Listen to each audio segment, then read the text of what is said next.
get so mad, there's no controlling me. My thoughts get so bad, I'm like, oh God, here goes. I lost all feeling from my head to my toes. You said some shit that I can't let go, so just stay tuned for the rest of the show. I don't see, you know, other than you, I can't think now of any organization that has senior managers that you could look up to and say, do you know what, that's a career for me. That's somebody who looks like me, who's had the same background as me, would have had the same challenges. And alongside that is this whole, the assimilation argument as well, that actually, if you go in somewhere and you assimilate, you know, the whole code switching, you behave in a certain way to fit in. Yeah. And then you fit, so then you become, you know, you become accepted, and you laugh when people crack jokes, or, you know, and instead of being the troublemaker, or as my good friend Matthew Degan would say, the change maker. It's hard. I think and I think and I keep coming back to these words. Assimilation is one of them. Privilege is another. That actually, privilege does not mean that you have not had to work at things. You've just had to work harder if you don't have those privileges, and the doors won't open for you as easily as they might if you do come from a white background. That's just fact, and there's plenty of evidence to back that up. So as organizations, what could people be doing to actually improve those kind of things? Yeah, and you're now at the head of an organization. As you watch your organization grow, what kind of things would you be mindful of?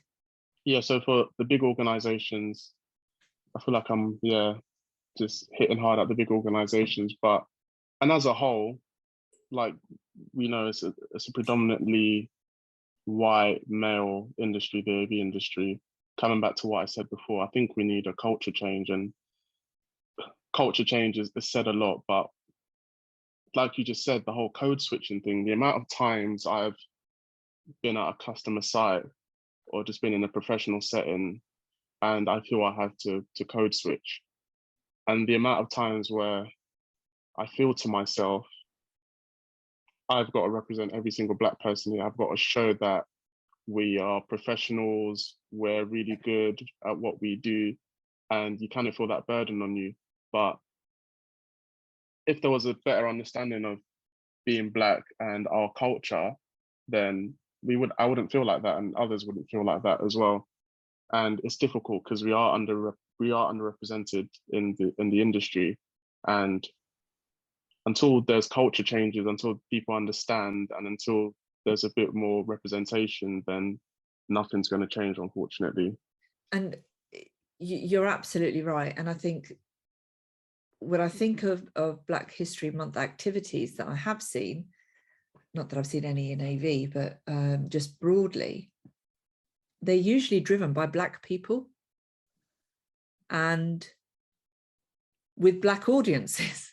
You know, often it's actually that there's not much in the engagement of, you know, and maybe they're just the wrong things. I don't know. I don't know what the solution to that is, but until people, I think, step outside and ask the questions of their staff and their people and their networks, you know, and find out what kind of experience being a professional in the AV industry is for you compared to somebody else. You're not going to get those answers. You know, it's easy to just assume that somebody can get on and whatever. And the thing that annoys me the most is, and I didn't realize how much it annoyed me until I think I heard it once too often, was that I don't see color. That phrase, I don't see color. Yeah. And you know, so say you were in front of me as a programmer and that there was a white guy, and you know, you're both going for the same job, or say it's the same customer or whatever. Oh, I don't see color. I didn't make my judgment on that. And I think, well, why don't you see color? Because if you don't see my color, then you don't see a part of me. Yeah. And and that's where I struggle with the whole code switching, is that, you know, we're just pushing away some of our identity all the time. Exactly. And why do we need to? You know, why do we feel we need? And I take responsibility for when I've done it, because I think, yeah, I've done it myself. I've made that decision to do it. I've assumed that I need to do it. But I've been doing it for so long now, it's almost like a default setting. Yeah, yeah. So it's hard to not do it. But you just think, how much, or how, you know, how enriching would it be for people to bring their authentic selves to work? And I think you get a better version of that person, and you get a better work environment and better just understanding between people, colleagues, and other people in the industry. And it's really interesting when I hear, and this is anecdotal, of things like not putting people in roles because they've got a certain accent, or they look a certain way, and it's just, but can they do the job? You know, can you communicate? You know, an accent is not a reason to not employ somebody. Yeah, exactly. And it's those kind of elements that I think, but that's who they are. And actually they're operating at a really high level, because not only are they not speaking in their mother tongue, they're translating and actually able to communicate just as well as somebody who's only got one language to deal with. You know, it's those kind of things as well that I just think, why are people not understanding of that a little bit more, and accepting of it? Yeah. It's gonna fix the world. Yeah. I think another thing is, too often we focus on the past. What are we going to do in future regarding discrimination, and how to make people feel more included of different cultures, and in Black History Month, so that would be Black people. What are we doing going forward? Because it's great learning about history, but what are we going to change? I think that is really important. I think if you don't understand the history and where people have, or a group of people have come from, it's hard to understand what their present is, and what their, you know, what their current experience is as well.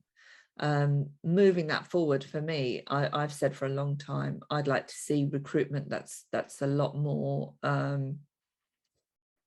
so, you know, remove names, remove ages even from CVs, and go skill based. Be really clear about what you're looking for when you're recruiting people. But also, once you've got that person, what are you doing with them?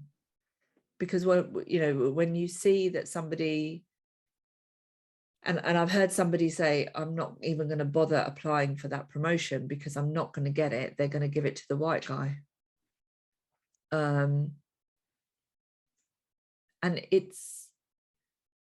yeah, it might be competency based. It might be that person, actually, you're not up for, you know, you're not ready for promotion. But if that is the case, that actually you're not even putting yourself in the running for it because you're already, then there's something wrong culturally. You know, if that person's already thinking, I'm not even going to try, I'm not going to push for it because I don't see myself progressing. That's a cultural, I think, that, you know, and organizations have to want to do that, and that comes from the top. Exactly. You know, for me, it's always, it meets in the middle. It comes from the bottom up and top down, that you've got to want to have an inclusive organization for it to happen. It doesn't come by design or by some kind of magic. It comes from putting the effort in. Yeah. And recognizing that having a diverse workforce, there is so much research around how beneficial it is to your bottom line. It's hugely beneficial, and you got to reflect your customers. I kind of think, who are your customer base? Like if you're working in a city like London, for example, London is such a cosmopolitan city. Your customers are going to be completely diverse.